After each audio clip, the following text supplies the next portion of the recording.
I will count it down in 3, 2, 1.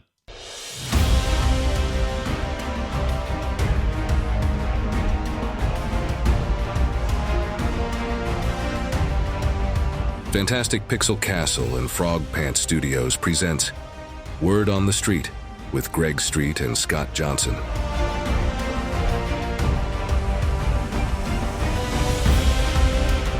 Oh man, Greg, look at us on microphones getting ready to talk about stuff. How you feeling over there?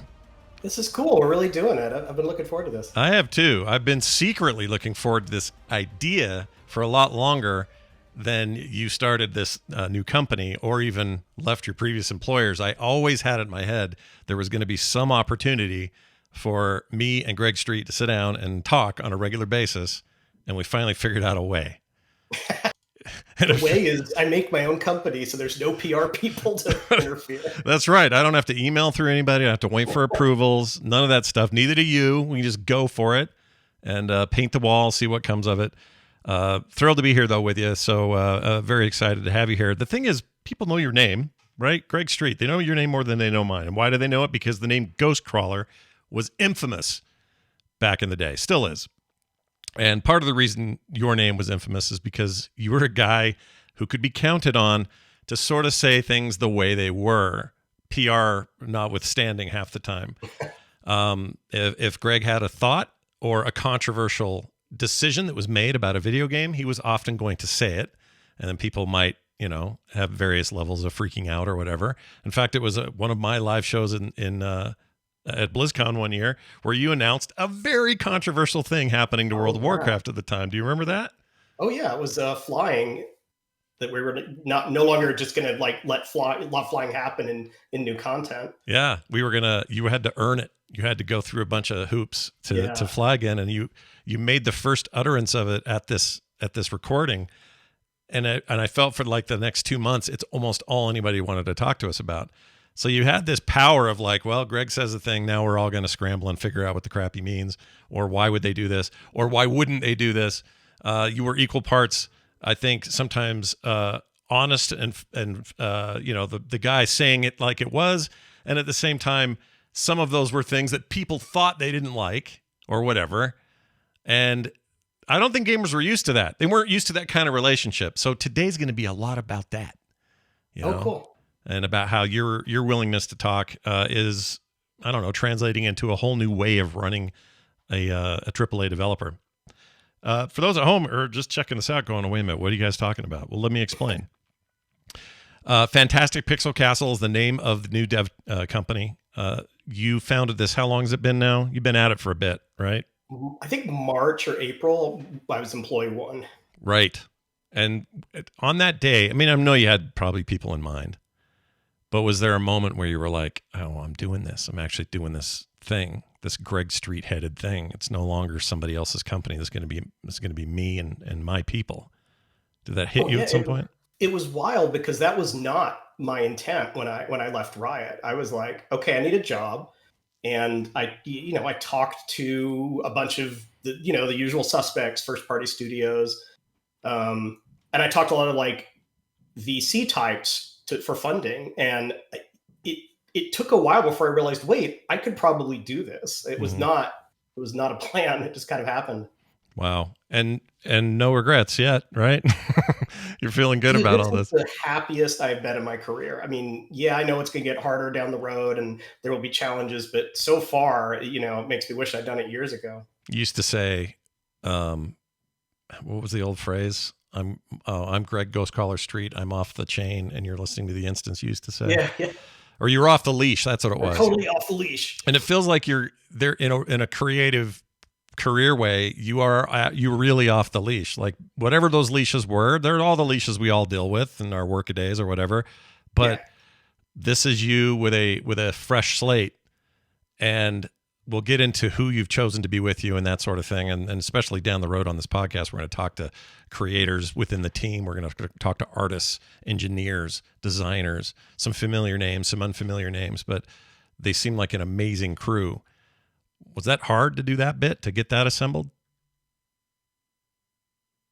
I thought it was going to be a lot harder than it was. I thought I was going to have to like beg people to take a chance and things like that. And um, I mean, part of it was the prospect of, hey, we can make our own company, we can make our own game, we can do whatever we want.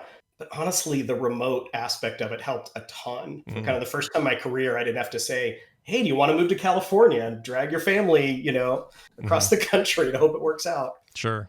Yeah, no, I mean, it seems to me, I could be totally wrong on this, but from the outside looking in, covering game stuff the way that I do and my shows do, it seems like the remote workplace stuff worked out pretty well for a lot of devs. Not all, and some of the bigger ones are demanding they come back and justify huge leases on gigantic buildings and campuses and things like that. But for the most part, especially smaller dev teams, have really thrived in this environment, and not felt like they had to give up everything and move across the country to get it done. And all of that. Signing up with a new company is inherently risky, and it just compounds the risk when you're saying, hey, sell your house, take your kids out of school, whatever. So I think it just helped for, it's still a risk to join a startup like we're doing, but it's less of a risk when people say, well, if it doesn't work out, I'm still here in my community, in my neighborhood, all of that. Yeah, I think that stuff's I mean, we're at a place technologically where why the heck not, right? And given all the tools that we have.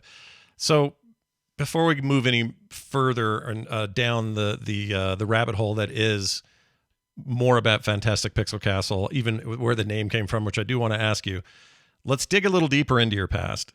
Greg, I knew your name before Blizzard and World of Warcraft. I knew it from Ensemble Studios. That's where I knew it. I was a gigantic fan of Age of Empires 2, which you had a massive hand in, and other games. Let's talk about that history for a second and how that maybe informs where you're at today.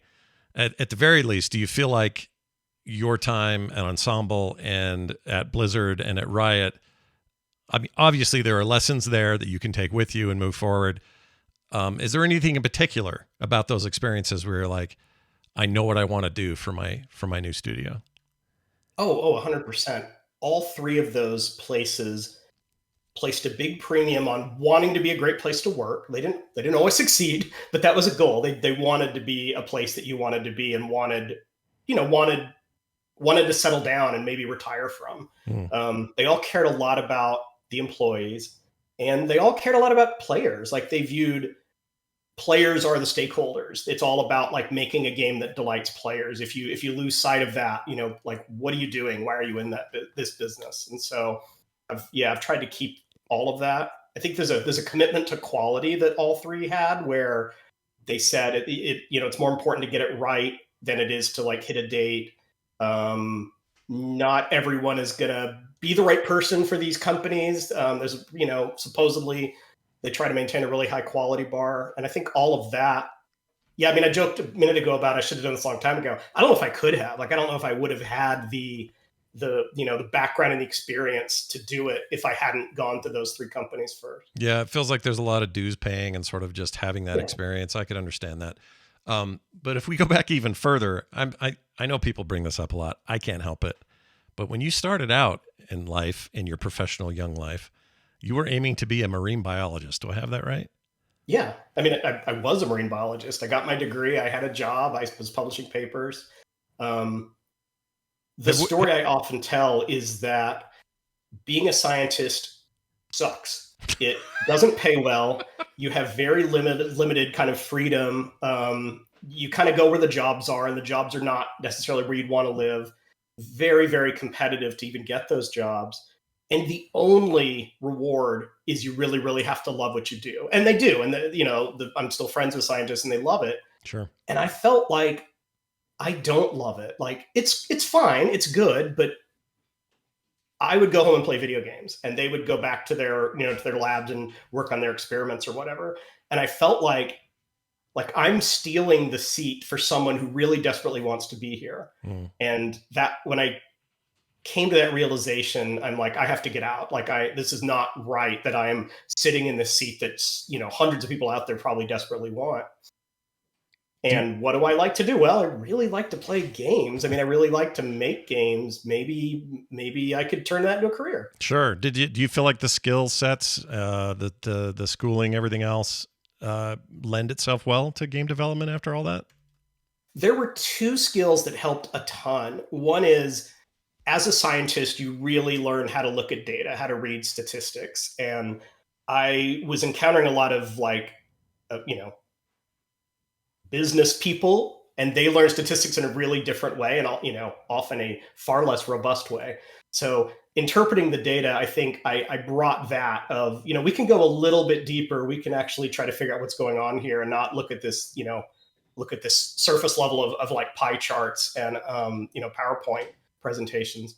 And then the other one is communication. Like, the real key to being a scientist is you have to be a good communicator, because if you learn something and you can't share it with the broader community, it's, you're not really doing science. It's all the information is going to be lost. So you have to figure out how to communicate, briefly, objectively, call out the risks, be honest where you need to be. And I think that did suit me really well going into gaming. Interesting. There's a paragraph on your website over at fantasticpixelcastle.com. Everybody should go there, bookmark the sites where all the information about the upcoming codenamed Ghost MMO will be, as well as this show and other places.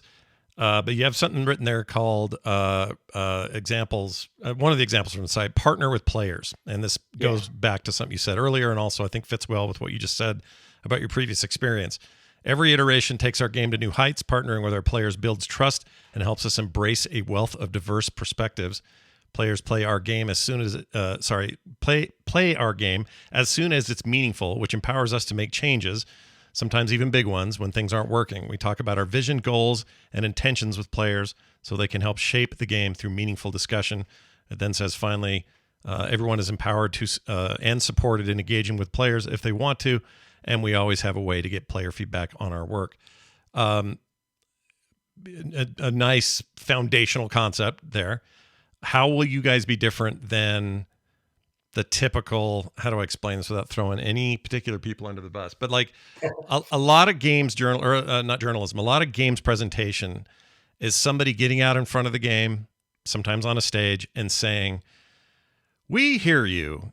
Players are the backbone of our thing. Without you, we're not," there's a lot of platitudes around that sort of thing. And usually the downside is you don't see as much action around those words as you do just the words themselves. Mm-hmm. How do you guys intend to be different in that way and to truly partner with players without them actually being on your Zoom calls with your team? And who knows, maybe we'll get to the point where we're on Zoom calls with the team. But I think it's easy to listen, and everyone can say they're listening, and you don't even know if they are or not. But it's the kind of talking back, I think, that makes the difference. You can say, "Yeah, we hear you," or you can say, "Oh, I understand why that quirk in matchmaking is a problem, and here's why it's hard to fix, but here's some ideas we have that we want to try to fix." I think a lot of game developers kind of don't take it to that next step. They feel like, for one, it's hard, right? Like, players could be mean. It's hard to stick your neck out there and read awful things about yourself and your family. It's also, it can be a big distraction. And one of the first mistakes any new developer does when they go out there is drink from the fire hose. And then that kind of becomes their job of, "Oh, I spent all day on Reddit, or I spent all day on Twitter, and I didn't actually get any work done." It's also easy to kind of become the celebrity where, because the community is hanging on your every word, you want to entice them with little bits of, hints or leaks here and there, which is not doing your overall strategy, any service. And there are risks. Like, you can create a PR nightmare pretty easily by saying the wrong thing, even if it's, tongue in cheek or an accident. Sure. And then that becomes the story is,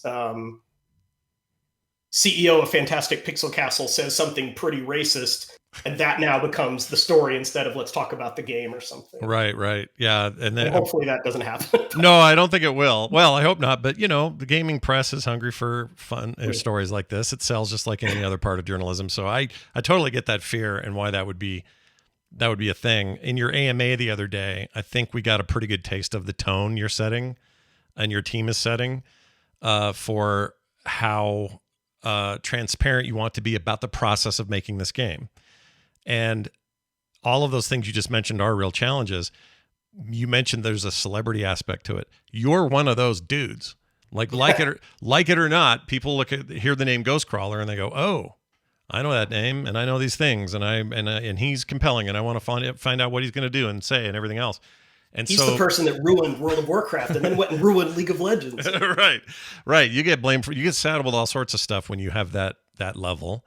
And it's also kind of not new in the games business, but it does feel like the last decade or so has seen the rise of kind of these superstars within organizations. And it seems like it's everywhere. Sony Studios has a bunch of studios where there are people who run certain games or certain properties who have elevated to this status. And really it's because we are communicating more directly with players. It is less about you just going to a Walmart and interfacing with a controller and saying, well, maybe I want this console for Christmas. Instead, it's a much more, how is this sausage made? And if I've ever heard a pitch for, we are going to let you have a camera aimed at our sausage in our building while we make it, it's you guys. More than anything else I've seen. That feels like a lot of responsibility and maybe a thing that gets tweaked over time.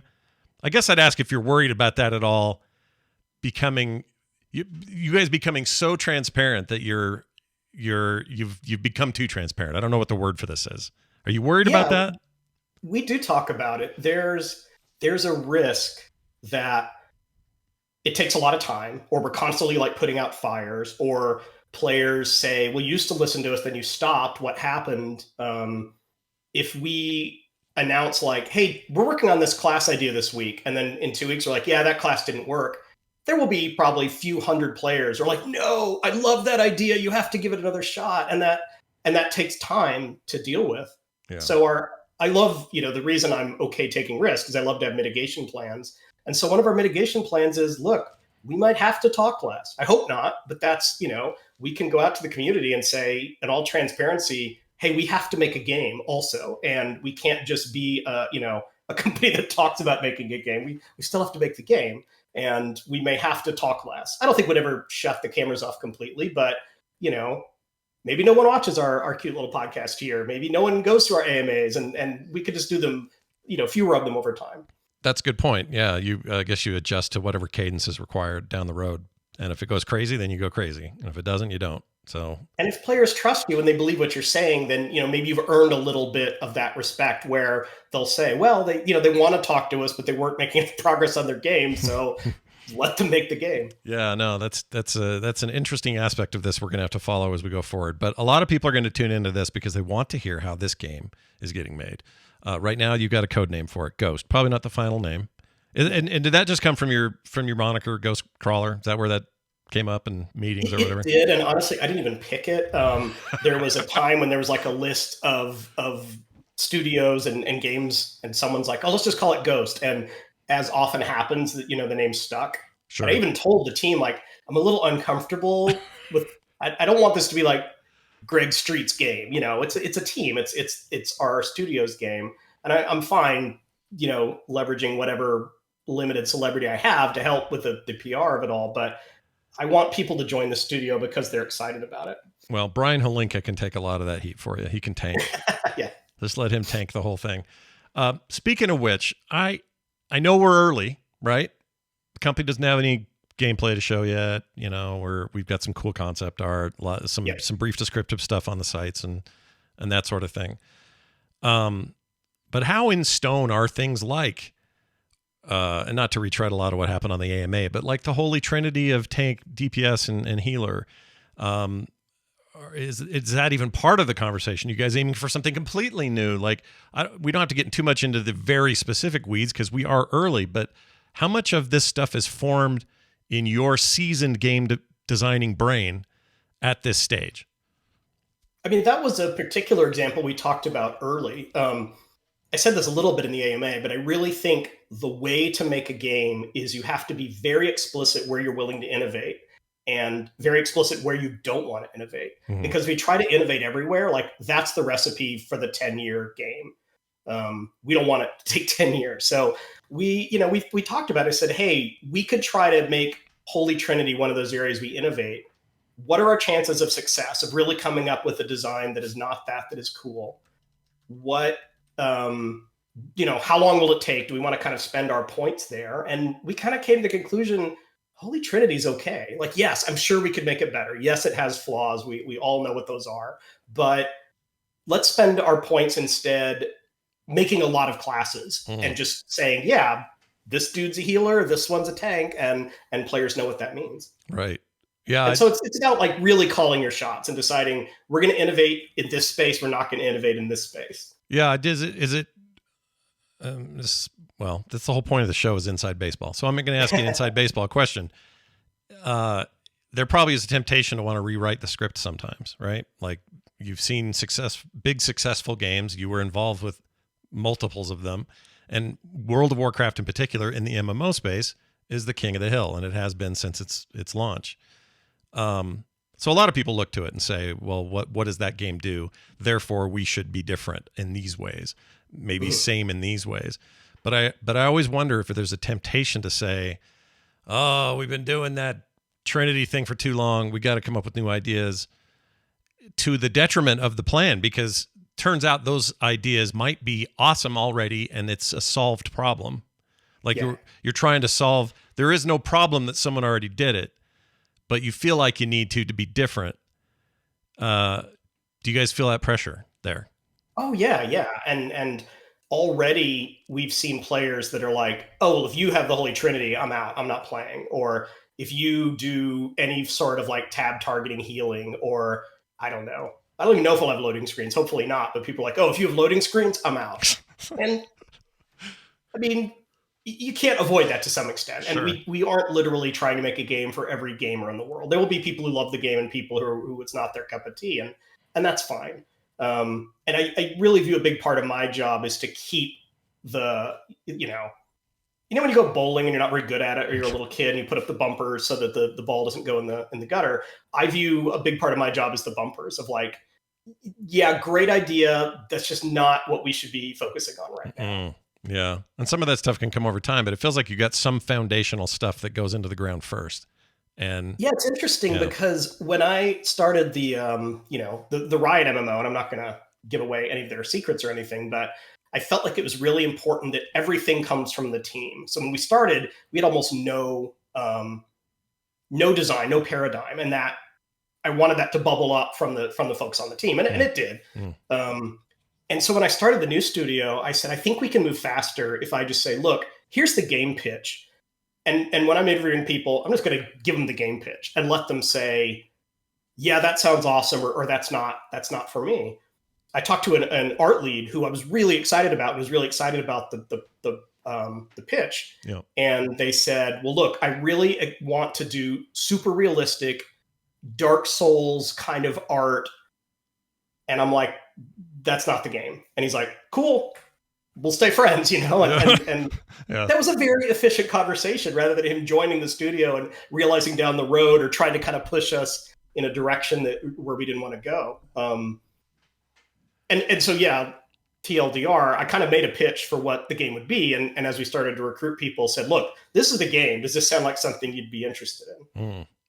It sounds like a similar process hiring your new team now, right? Because they still need to be, exactly. Yeah, you want them to be interested in what you're making.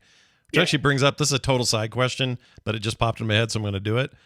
You said in the AMA that the plan was to use Unreal 5 as your engine. And that got a lot of people very excited, myself included. But we all do have a tendency to go, ooh, Unreal 5, realism. It's all about the smoke and the effects and the skin and everything's perfect and the faces and the mouths and all this. That's usually the show-off point for when Epic is trying to sell people on Unreal. And they do a pretty good job of it. It's a very robust engine for those things. However, when I think of MMOs, I think of some stylization that comes from the heart of whatever the art team is doing. We just found out recently that Samwise Didier is leaving Blizzard after 32 years with the company. And so much of the look of every game they ever made is based on what that dude was drawing in the early 90s. It's hard to separate the two.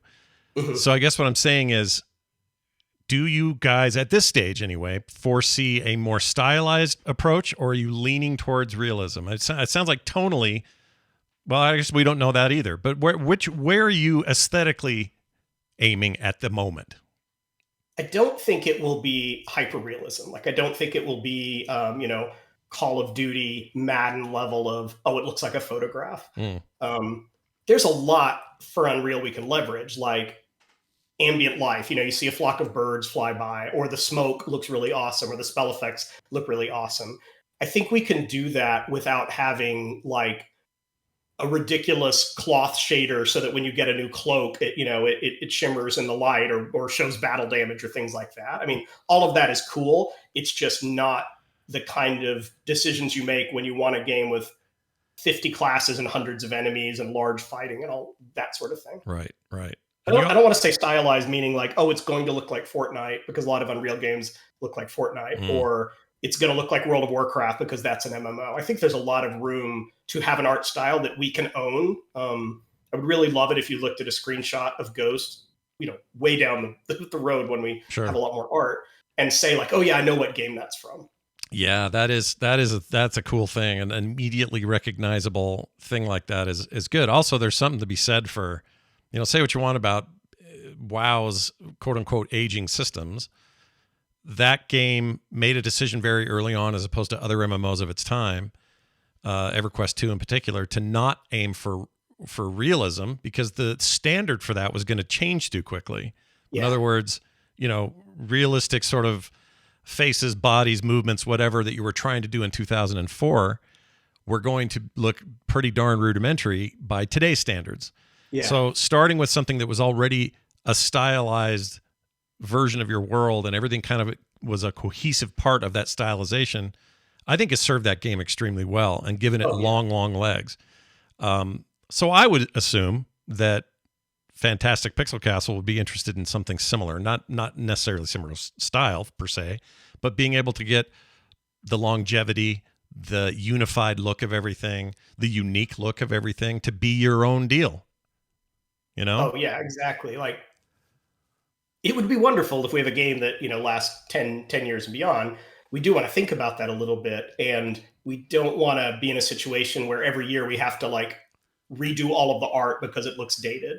Right. And so picking something somewhat stylized is a great way to avoid that. And then even WoW has updated their art and even their engine over time to be able to, looks a lot better than it used to. Oh yeah, heck yeah. I was flying around in an old zone yesterday, and ooh, man, they've gotten better at some of that stuff. Sometimes you see an old model and you're like, whoa, I forgot. Right, but it's been a nice through line for them, I think, in that regard, and I think planning that way is probably the smart way to do it. I keep skipping over. We got a couple people in the chat asking, but so how did you settle on this name, the Fantastic Pixel Castle? Whose idea was it, and why? It was, I mean, I named it. I take the full blame. When I decided I was going to do a studio, one of the very first questions that came up is like, well, you got to name it. And they also said, naming is really hard because every good name is taken. And even if it's not an active studio, like someone is squatting on the website and it's going to be legal entanglement to get it out or anything like that. So when you think about all of the potential names you could get, I was playing for a while with something. I love the word Vorpal, and I was trying to play with that a little bit and find some variation. So I thought, if I pick a long name, chances are no one's going to own it. And I liked the word fantastic because it's a little, it makes big promises, but it also doesn't take itself too seriously. When you say something's fantastic, it has certain connotation. Sure. And the word pixel, because we're making video games, right? Sure. I didn't want to say like, we're a multi, entertainment company and here's our comic book line and stuff like that. It's like, no, we're making video games. Sure. And then Castle just had the sense of exploration and rooted a little bit in medieval fantasy. Castles are fun to explore and they're always exciting when you see them. So I actually was playing with the word mystic at first too. It was going to be Fantastic Mystic Pixel Castle, but people were like, "Dude, that's way too long." And even the team I hired is like, "Greg, we got to talk about the name. It's pretty long." Yeah. But I kind of convinced them we're going to call it FPC most of the time anyway, which we do. And studio names just don't matter that much. Like you focus a lot more on the name of the game, and sometimes the name of the studio. Either it's one of those words you say so much that it kind of loses its meaning. Like one of my favorite game companies is Rockstar, which like is an absurd studio name. Silly name. They make great games. Yeah, but you think of it, and it's synonymous with some of the most successful franchises in the history of the planet. So that you're right. I think the branding it's only going to matter when this thing takes off, and then suddenly everybody thinks Fantastic Pixel Castle, the way they did with Blizzard, the way they do with Bungie, the way they do with Valve, whatever. I mean, what is Valve? From Software, what a silly name. Yeah, Valve is still Bungie, but people get used to it. Yeah, From and Valve, what the heck? But but we hear those names, we know exactly what we're talking about, and we immediately go, those are they got it right. So I totally agree with you. Although I think all those extra characters would have made for a weird website. That's the only thing I'd mention. So you mentioned Vorpal. So I can't pass by this. There's a Vorpal blade in D&D. Yeah. And I know you take a lot of inspiration from that era of stuff, and in particular like Planescape and that sort of thing. Do you want to talk just a little bit more about those roots and why those kind of inform your design, or at least they inform the kind of world you want to build, the places you want to live, that sort of stuff? I mean, Dungeons and Dragons has been a constant in my life for, Lord, 40 years or something. Yeah. It taught me to be a game designer kind of more than anything else, because you have to do so much to make that game happen as the DM, which I invariably was. You create a world, you create a system of rules, but then you also got to make sure the players are having fun, because if you make this elaborate world with all of this backstory and political intrigue and the players are like, I'm bored or I'm confused, they're not going to see all of this great stuff you planned. And I think that taught me really early on that those three aspects of making a game, the moment to moment, are players enjoying it, the world, the IP, and then kind of the nuts and bolts systems, like all three of those have to work in harmony. And if you just focus on one, it's not going to work out. Can you do one first and then go, okay, so can you say, here's the loop and it's really fun. Man, this is fun. It almost doesn't matter the scenes or the settings or the themes or any of this. Then applying your settings and your themes and everything. I mean, is that a reasonable way for a team to move forward? I find that fascinating as just kind of an interesting process of where do you start and then where do you start layering it, right? Two quick examples. Like, I was at Riot and I wasn't directly on the Valorant team, but I worked really closely with them. Like, that game had no IP for a long time. It was dudes shooting. And eventually they focused on, well, we want to have these unique characters and we want to have this kind of fun alternate Earth modern fantasy, and so that worked. Then you look at like Spider-Man 2, like they're like, we're gonna make a Spider-Man game. What does that mean? And then they have to figure out, what does a Spider-Man game mean? And they're both excellent games, and they started, one started with the IP, one started with the systems. Oh, that's interesting. Yeah, I didn't think about that. If you have an established IP, you work your way into the systems. Like, what am I doing with these webs? How can I be creative and have more than just one web shoot and that's my only weapon or whatever?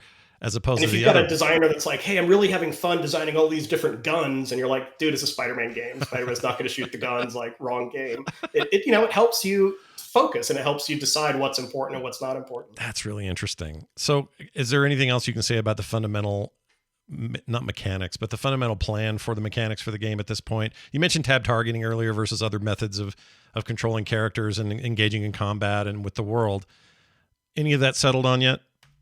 I mean, we have direction. I don't like to be in a situation where we, talk things to death for weeks and weeks. I prefer talk about it a little bit, implement it, try it out, and then decide, is this direction good, or do we need to go back to the drawing board? So for the moment, we're trying something that's very kind of tab targety because we think that a lot of healers, like, that's what they enjoy. And maybe you will get new players who've never healed before because they hate tab targeting, but the risk is you attract a lot of MMO healers to the game, and then they're like, well, healing's not fun. And now you've lost all of those potential players.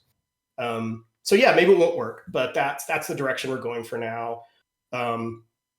It will have a little more action combat than, say, World of Warcraft or Final Fantasy, but it's not God of War. It's not Dark Souls. It's not the difference we talk about sometimes is, if you dodge, does that mitigate all the damage? Because if it does, then gear starts to matter a lot less and character level starts to matter a lot less. So we want to have movement and action, but it can't be at the expense of a vertical progression as well. Now, as somebody has been through this multiple iterations of some of these concepts over the years, are you surprised how important cosmetics are in the industry now? Like, it seems like it went from who cares about this to everyone cares about cosmetics. Everybody wants cool gear and they want a way to wear it and change it and make outfits and save those outfits. And just that whole thing seemed to kind of explode out of nowhere a little bit. Are you A, surprised by that, and B, prepared to feed that need?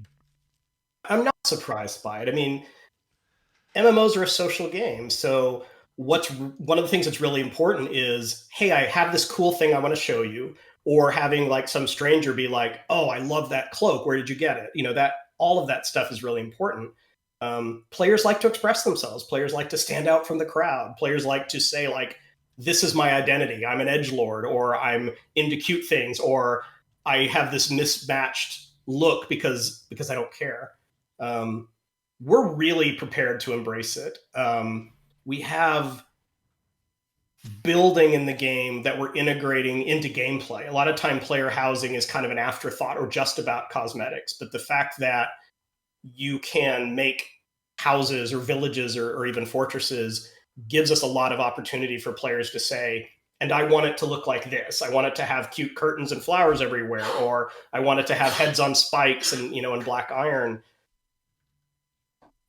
I also think cosmetics are a very easy way to go to revenue streams, right? As a developer, you say, oh, well, I bet we could sell this. And no doubt we will do some of that, but I don't think you can't make it all just about who spent the money. Right. It's really fun when you find something rare and can show it off that you think other people will have a hard time getting, or it's a badge of honor because the content was really difficult and the reward was, this title or this suit of armor or that kind of thing. So we'll have a lot of cosmetics, but it's not all going to be on the store. Sure. It's a real thin line to walk, though, isn't it? Like, knowing that art and visuals are kind of a personal experience. People like stuff over other things that other people might like more. And so when they see something in the store, there's always going to be one person that says, at least one or more, that says, oh man, why are they putting only the good stuff in the store? While others are saying, no, this questing gear I got, I think looks better than that crap in the store. So walking that line seems like it's tricky. And this is obviously a thing you don't have to worry about now, today. Yeah. But, these sorts of things fascinate me because part of it is just the movement of the business. The industry is, everybody's got a store. Everybody sells extra stuff. Players, for the most part, are okay with it to some degree. Now it's all about finding the degree and not overstepping, not understepping. Like, I guess I don't envy that part. That sounds hard. It's one of the reasons we hired a business leader right away. Often that's a role that comes in much later when you're like, okay, we think we have a game. Now, how do we make money? Really early on, I wanted to make sure that was integrated. So we thought about it. So we weren't trying to add a business model on top of a game because we could make a free-to-play game with microtransactions and sell a bunch of cosmetics. I mean, that's League of Legends. It's very successful. Sure. I don't think we're going to go that route. We're still experimenting, but I would be surprised if we went that route. But it pushes your design in different directions.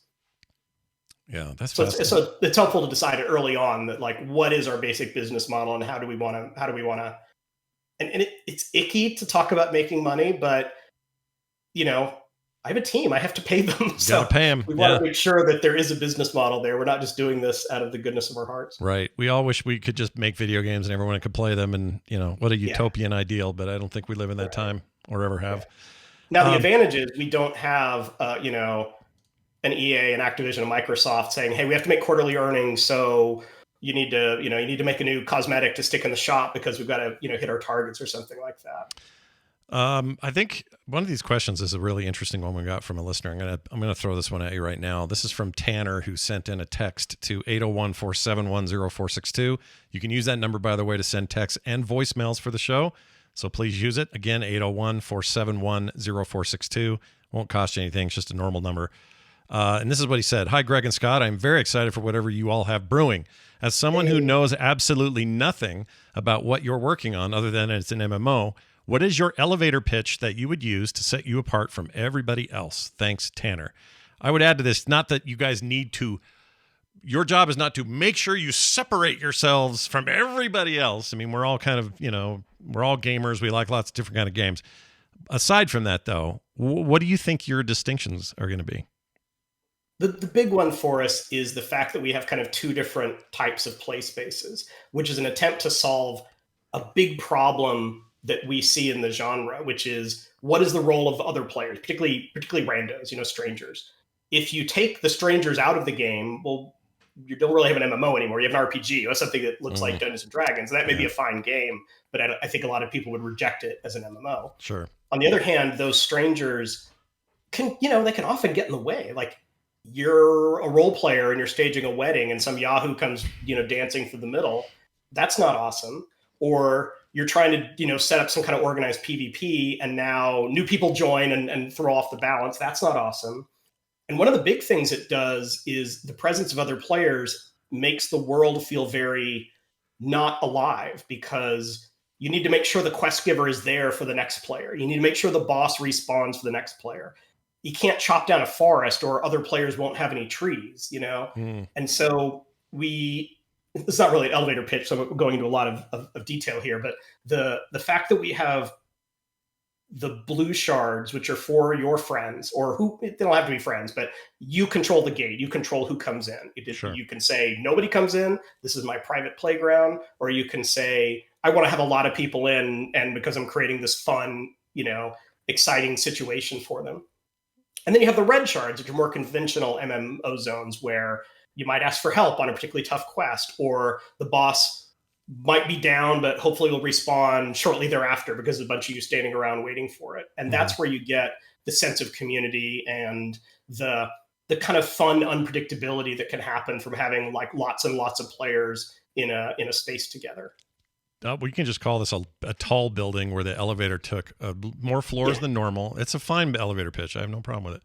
Let me ask you this, though. Like, I really like where your head's at with that, because all of that makes sense. Like, you want to support solo players, small groups, people who want to do certain things, like try to give that world to those people.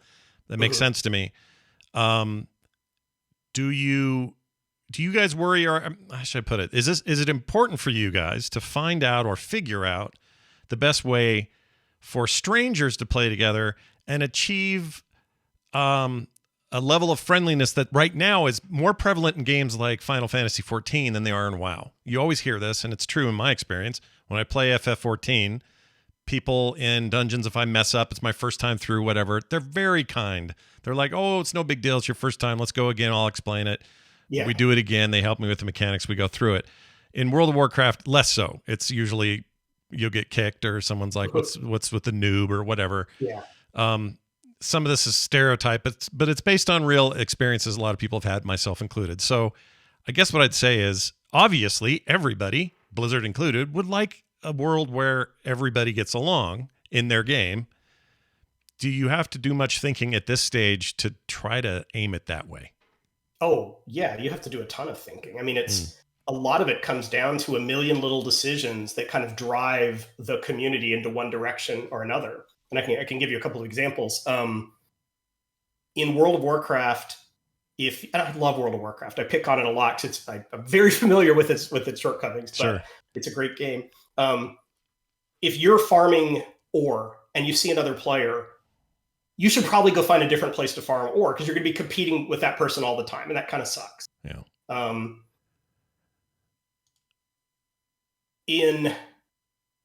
I worked a lot on Dungeon Finders. This is my fault, right? But if you're in Dungeon Finder and you have a tank that just can't get it, well, why don't you drop the tank and get a new tank? Because Dungeon Finder will give you another tank. Maybe tank's a bad example, because sometimes take a little while. But if you get rid of your mage, Dungeon Fighter is going to find another DPS in seconds. So there's less motivation to kind of figure it out and make it work. Whereas I remember running like some of the harder Burning Crusade heroic dungeons, you would die a lot. And so you would sit there with the group, be like, okay, what can we do better? What can we do differently? And you would strategize and you would think about it.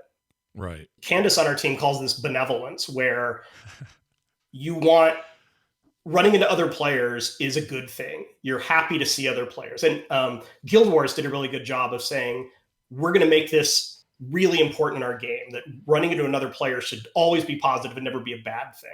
And so we're really trying to embrace that, like particularly in the city and the red zones where you will run into a lot of randos, that you're happy when you do, because it will make the game easier, or you'll get better loot, or you'll have more fun if there's other players around.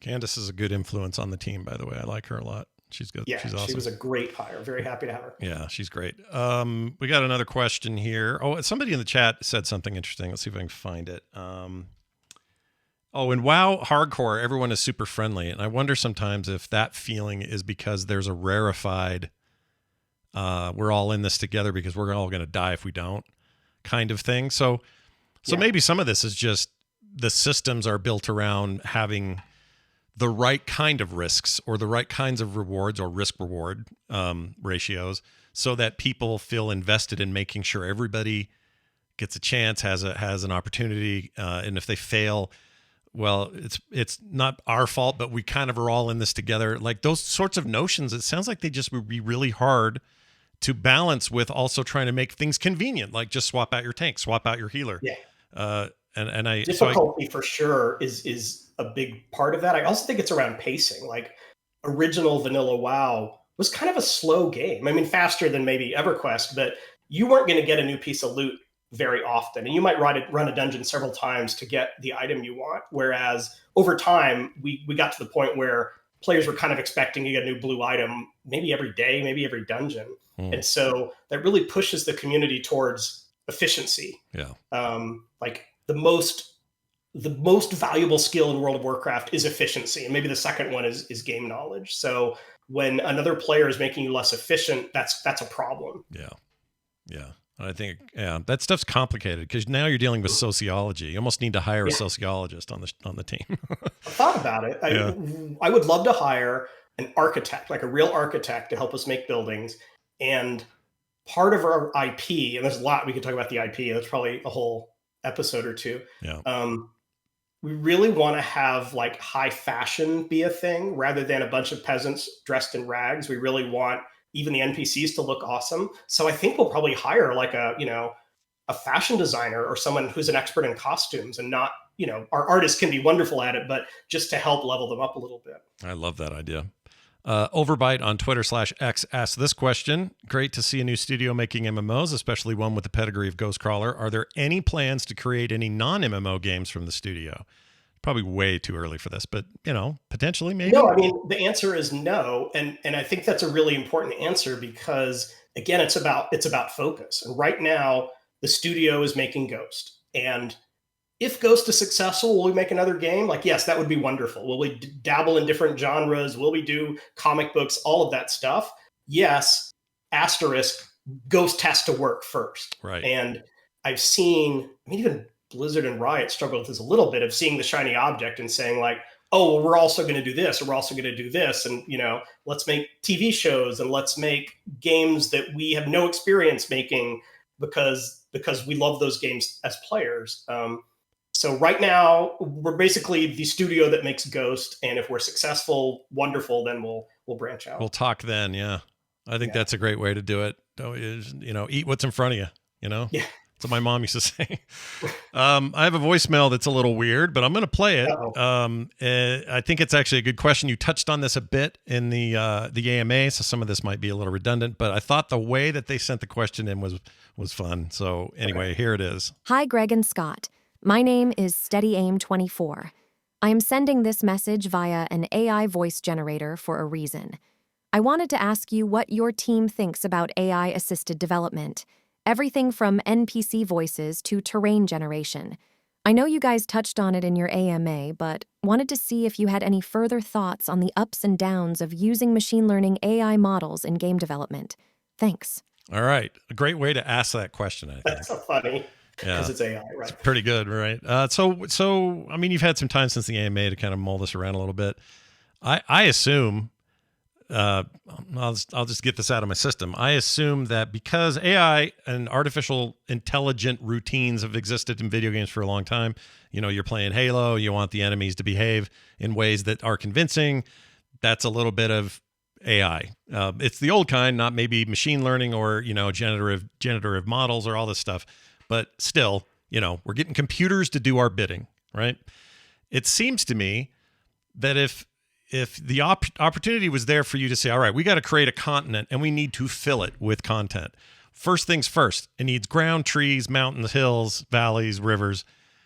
It makes a lot of sense for us from someone who would be in charge of that workflow to want tools that could help blow all that stuff out immediately and then go back. And I know Unreal 5 does a lot of this anyway, but then go back and tweak it, make it yours, make it make more sense, better balance, whatever.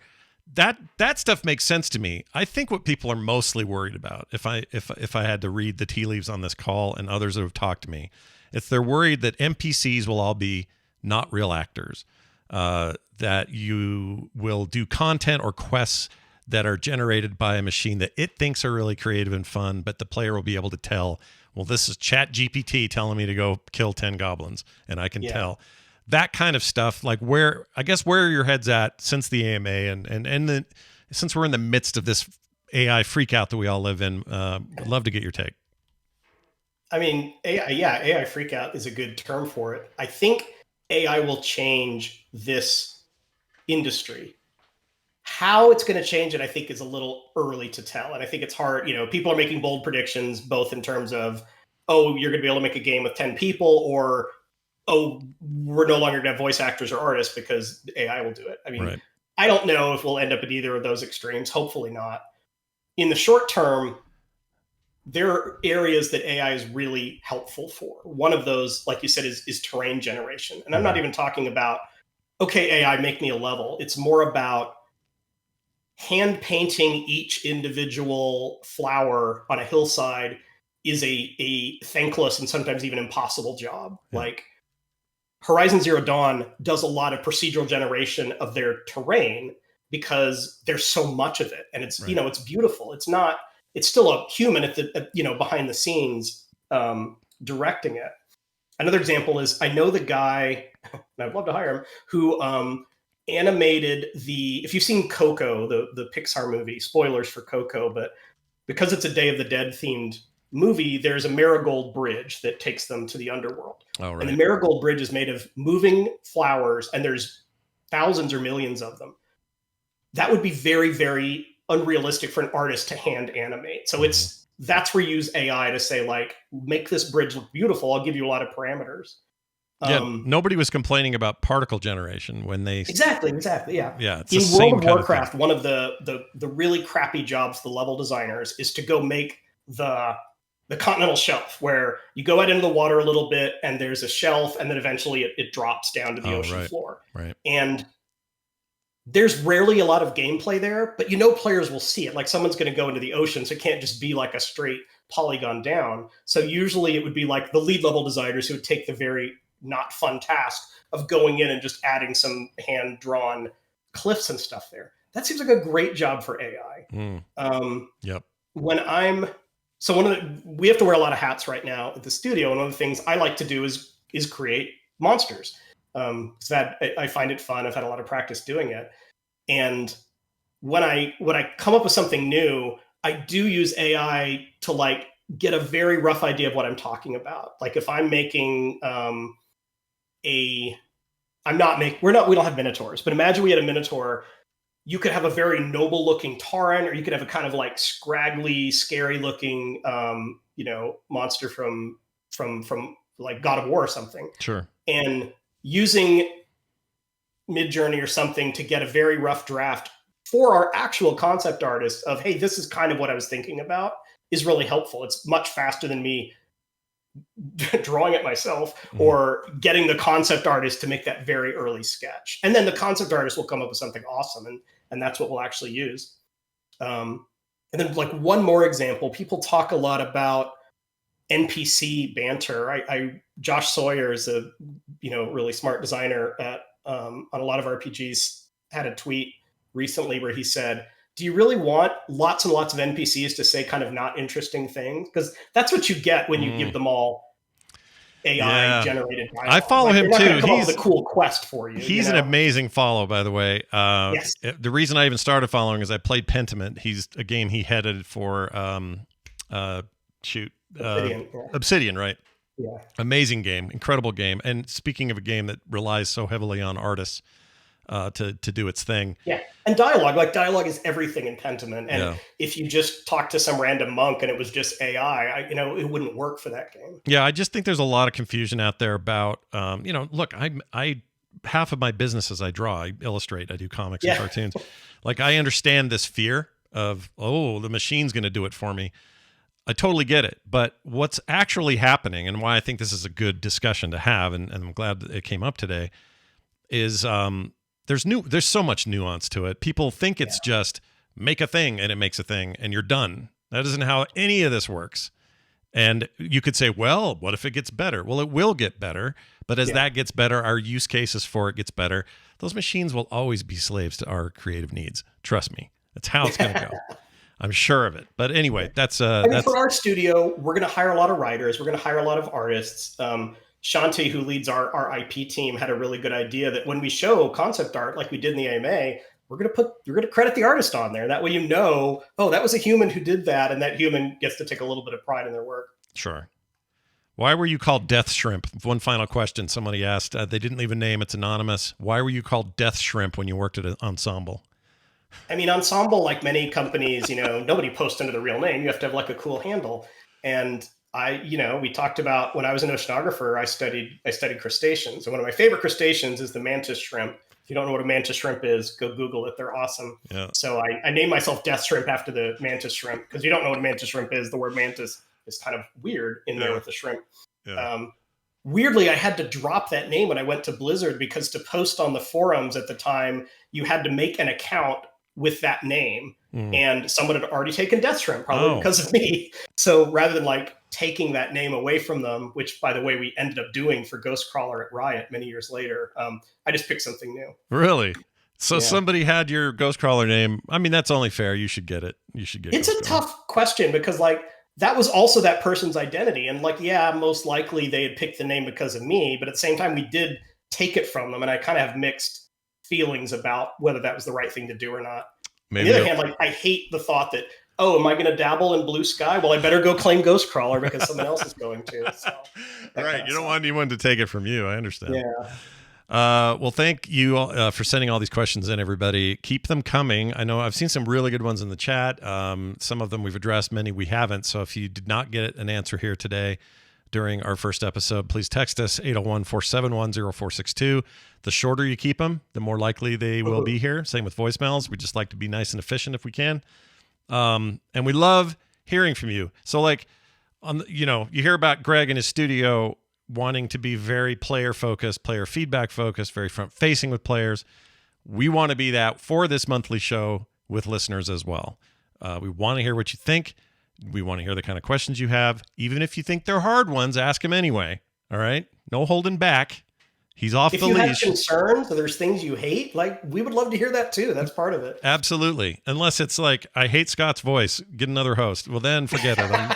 I won't be sharing that one. But yeah, I look forward to it because we love getting this kind of stuff. A couple of important pieces of business. The website you want to for sure have bookmarked and handy on all your personal devices is fantasticpixelcastle.com.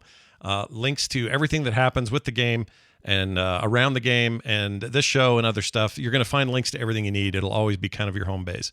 So make sure you go do that. fantasticpixelcastle.com. It's a very nice website, by the way. I don't know who did this for you guys, but it's awesome. Is it somebody on team? It was a collaborative effort. I'll put it that way. Yeah. Okay. Nettie's helped, but the artists and John on the business side helped a ton too. It's awesome. It's really, really great first impression. And again, keep those texts and emails coming, 801-471-0462. If you're looking for podcast-related info, frogpants.com/street is where you can go right now. And I'm working on getting all of the podcast directories all sorted out. I'm waiting on a few of them. The big ones, like, I don't know what's taking Apple so long, but Apple Podcasts, Spotify, Google's new YouTube music thing, because they stopped doing Google Podcasts. Who else? Overcast, all those guys. Just trying to make it real easy for wherever you get your shows, you'll be able to hear this one easily. If you're looking for the VODs for all of this, links to all that will be there as well. frogpants.com/street. All right? I hope that made sense to everybody. Greg, this has been a massive pleasure to do this with you. Yeah, I can't wait to do it again. And I would love to bring, more of the studio. You can hear their stories as well and why they signed up on this crazy adventure. Oh, I can't wait. We're going to have, so to give people a little sneaky preview, we're going to have artists. We're going to hear from Brian Holinka, another semi-celebrity over there previously at Blizzard. One of my favorite people over there, so I'm really stoked to get him on here. Various creators within the studio. You're going to find out how this sausage is made, and you're going to do it on a monthly basis. Our very next episode will be the 14th, I believe, next month. Yeah, same time, 14th of December. We'll get you right. We'll get you all in right before Christmas. That's crazy to think about. And we'll be here again, talking again, and hopefully taking more of your feedback. Greg, thanks again, and we'll see you in a month. Thank you.